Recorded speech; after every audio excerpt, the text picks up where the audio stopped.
নেশা বিরোধী অভিযানে সাফল্য পেয়েছে এনসিসি থানার পুলিশ।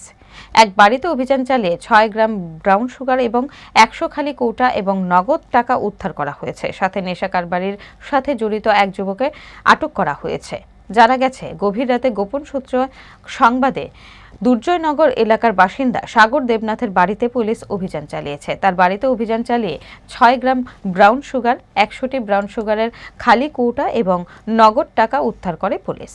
উদ্ধারকৃত নেশা সামগ্রীগুলির আনুমানিক বাজার মূল্য 4,280 টাকা হবে।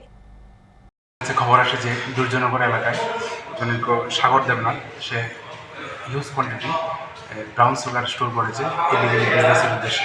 সেই অনুযায়ী আমরা একটা ইনফরমেশনটাকে কভার করি এবং আমাদের পুলিশ অফিসার নিয়ে পৌঁছাই এবং তার বাড়িতে নিয়মমাফিক রেড করি এবং রেড করার পর সার্চ করে তাদের বাড়ি থেকে প্রায় 6 গ্রাম হিরোইন পাওয়া যায় এবং বেশ 100টা মতো খালি কৌটো পাওয়া যায় এবং কিছু টাকা পয়সা পাওয়া যায়।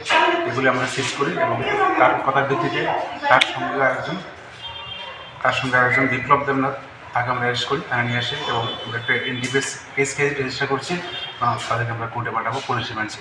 This news is brought to you by Himalayan International Residential School, Siliguri, West Bengal.